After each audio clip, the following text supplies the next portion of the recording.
Michael. We're seeing, as in this example here, very hardy native plants completely flash out dead. That looks like it's been hit with some kind of a chemical. And we've only seen this in the last couple of years, and there's another one there, back over there. We're seeing mature madrone trees, which are 70, 80 feet high, flash out dead, just like this. USDA refuses to investigate it. The pH typically around here should be about 5.6. Well, since the contrailing got heavy, I watched the pH here in these forests, well, go up, I guess would be the word. From 5.6, it went about 20 times more alkaline. Very big red flag of fallout from these materials are pH changes to the forest floor. We have very extensive studies from the U.S. Department of Agriculture on the soils in our region, and those soils have changed in 5 to 6 years. The pHs have changed in this area as much as 10 to 12 times toward alkaline in 5 to 6 years. I've personally been in the forest testing with USDA soil scientists who just scratch their heads and seem to have no explanation for incredibly profound changes in pH, which is affecting the ecosystem here tremendously. Aluminum buffer action, aluminum hydroxide is what we think it is, plus the barium carbonate, strontium titanate, strontium oxides, barium oxides, probably some aluminum oxides in there, that this has apparently driven our acid soils about 20 times more alkaline to about 6.8. There are simply too many dots here that connect. Our skies are almost never blue anymore. That is a named consequence of geoengineering. The amount of lost sunshine hitting the planet right now is beyond belief. If people look up the term global dimming, they will see that fully 20% of the sun's rays that reached the planet several decades ago are no longer reaching the planet. I mean, that's a profound change that few people even know is occurring. And you have very visible occurrences in the sky from the aircraft, a very visible sun-blocking, expanding, dingy trails that are exactly what geoengineering patents describe. Heavy aluminum, I'm talking like in the 40s and 50s up to 3, 4, 5,000. That's still common. Barium, strontium to somewhere 40 or 50 to, again, about 2,000 or 3,000. Same for both barium and strontium. Where is this mountain of metal coming from? Why is asthma, ADD, Alzheimer's, autism, all elements related in many studies to aluminum or particulate inhalation? Why are these ailments going off the charts with no apparent explanation? Why has respiratory mortality in the continental United States gone from 8th on the list to 3rd in 6 years? And no one seems to ask any questions why every other person has asthma now, why every other commercial on TV is an allergy medication. And again, when David Keith, the world's most recognized geoengineer, was asked on the record, had there been any studies done as to the consequences of dumping 20 million tons of aluminum into the atmosphere, his answer was patently no. Described before, a nanometer is 1/1000th of a meter. It's very small. In fact, if you have particles, say, that are 40 or 50 nanometers across, you can take and line 50 of them up next to a single red blood cell. These things are extremely tiny. They're pervasive. The collapse and decrease of agriculture is something I worry about even more than the previous info about autism and Alzheimer's. Believe me, I'm seriously concerned with what I'm watching.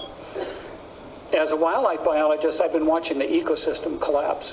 When you lose all your stream organisms, when you have aluminum overload in your streams, you're killing your microbial bacteria and you're disrupting the entire ecosystem. So it goes way beyond just a little bit of pollution. How did Monsanto know to create aluminum-resistant plants? I don't think I've heard anybody ask that question. Since the beginning of 1999, a series of more than 36 scientific, physical, observational, and analytic methods have been used to examine the dramatic alteration of the atmosphere that has taken place. These tests have been conducted with much labor, time, and expense. They have been conducted with very limited resources and equipment, much of it requiring original construction, development, or modification. What follows is a partial presentation of these sampling methods.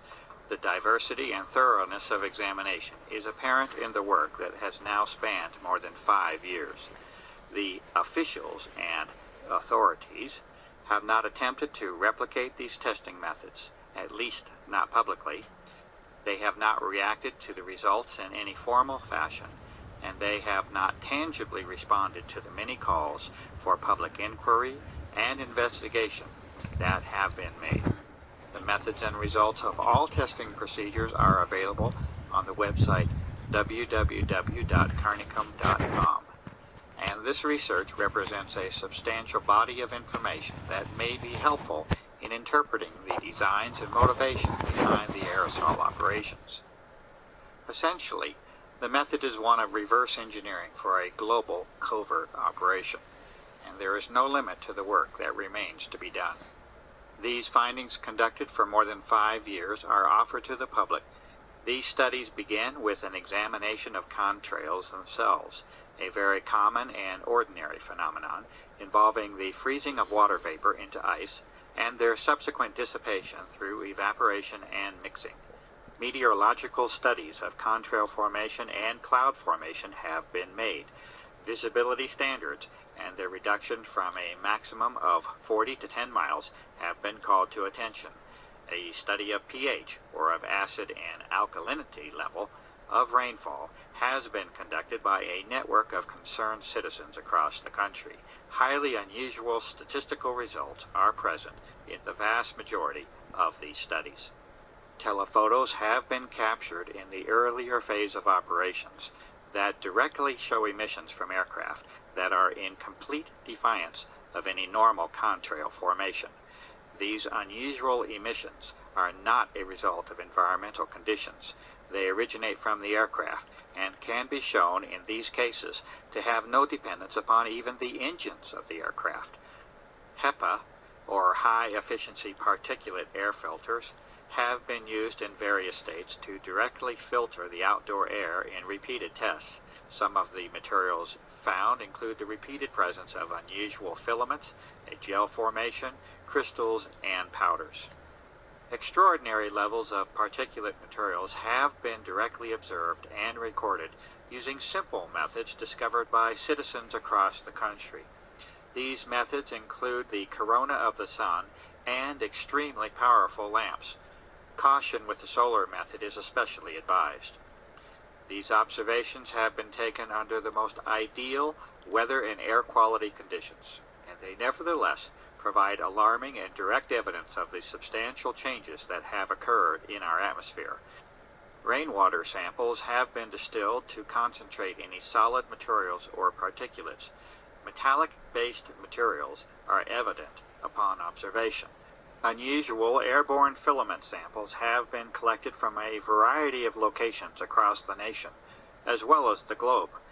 These fibers are highly unusual in their properties, and any claims of being simply spider webs cannot be substantiated.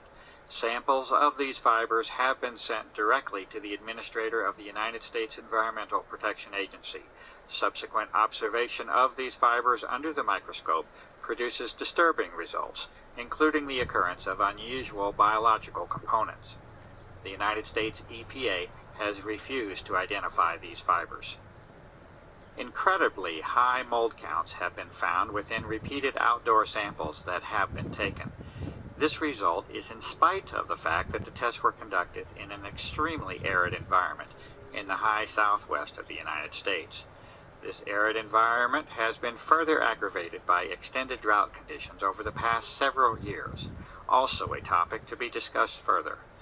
It is a fact that particulate matter in the atmosphere acts as a transport mechanism or delivery system for other materials, including biological materials that can piggyback onto the solid materials. This is in addition to the health risk, including respiratory illness and increased mortality that result from higher levels of particulate matter in the air. They match the climate engineering patents exactly. They're falling on us. More dry lightning. When you aerosolize the atmosphere with these conductive metal particulates, you get more dry lightning. The atmosphere is more electrically conductive. It's drier because these particulates are desiccants. They absorb moisture. And these metallic particulates are an incendiary dust. It coats the forest foliage and makes it more flammable. All these are facts, all contributing to the fires that are burning down around the globe. We're in very great danger from the pollution that's coming down over us. And we've been led astray by the military industrial. Is the government spraying dangerous chemicals?